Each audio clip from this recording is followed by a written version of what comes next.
Em setembro de 1987, no estado de Goiás, teve início o maior acidente radiológico do Brasil.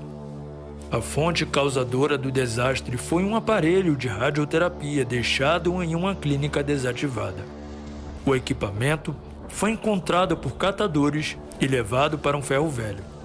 Mas o que os dois homens não sabiam é que ali continha um material radioativo, o Césio-137. Não esqueça de deixar o seu like e se inscrever no canal. Assim você contribui para o nosso conteúdo. E fiquem ligados no vídeo de hoje no Mistérios Universais.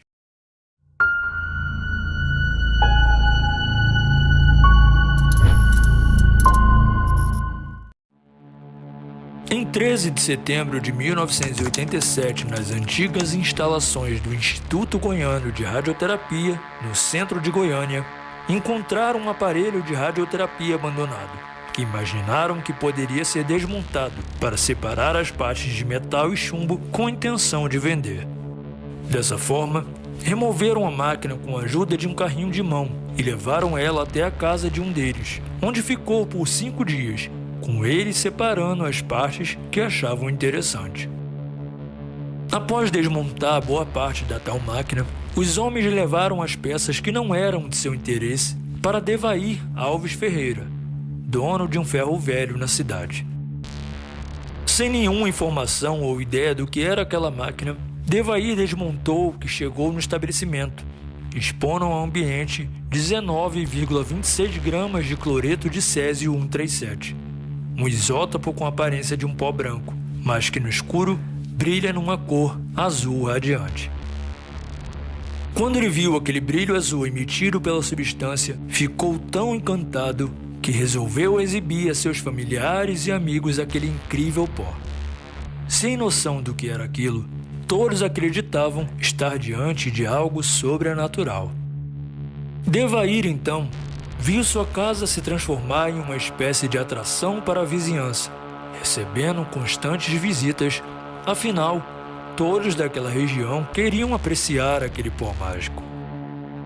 Ficaram tão maravilhados com aquilo que algumas pessoas levaram amostras para casa. Um dos casos mais assustadores é a do irmão de Devair, Ivo Alves Ferreira, que, encantado, levou para casa um punhado do pó embrulhado em um pedaço de saco de cimento, na intenção de alegrar os filhos, Lucimar, à época com 14 anos, e a caçula Leide, 6 anos. Ivo então apagou as luzes e jogou todo o pó no piso vermelho. A mulher, Lourdes das Neves Ferreira, cozinhava um ovo para a caçula, e a menina o comeu com as mãos sujas de Césio. Horas depois, a caçula passou mal e em um mês morreu no hospital. Toda essa exibição ocorreu durante 4 dias, o que foi suficiente para que a substância radioativa se espalhasse pela região e começasse a causar efeitos trágicos na população. Após os contatos com o material radioativo, um grande número de pessoas procurou hospitais e farmácias, reclamando de sintomas semelhantes, mas foram medicadas de forma errada, já que não se tinha conhecimento que o causador daqueles efeitos tinha sido o Césio. Vendo toda aquela situação estranha, a esposa de Devair decidiu levar parte da máquina de radioterapia até a sede da Vigilância Sanitária. Foi então que, no dia 29 de setembro, as autoridades tomaram conhecimento e identificaram o perigoso material.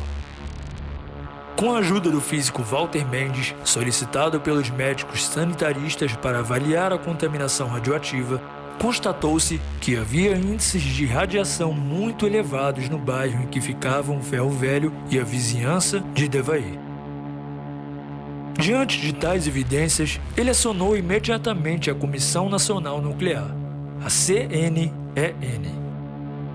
7 pontos de Goiânia foram evacuados na época do acidente por causa do alto índice de radiação, e a CNN montou um esquema de triagem no Estádio Olímpico, onde cerca de 112 mil pessoas foram colocadas em quarentena e banhadas constantemente, sem justificativas dadas pelo governo, que optou por esconder a causa e o incidente.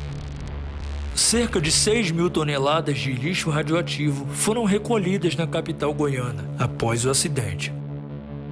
Todo esse material com suspeita de contaminação foi levado para a unidade do CNN, em Abadia de Goiás, na região metropolitana da capital, onde foi enterrado.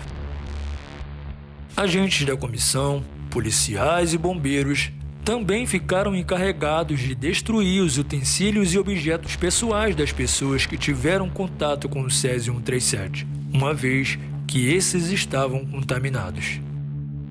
Foram registradas oficialmente 4 mortes causadas diretamente pelo Césio-137. A primeira delas foi a filha do Ivo Alves Ferreira, a menina Leide das Neves Ferreira, que morreu em 23 de outubro de 1987. No mesmo dia também, morreu Maria Gabriela Ferreira, de 37 anos, esposa de Devair.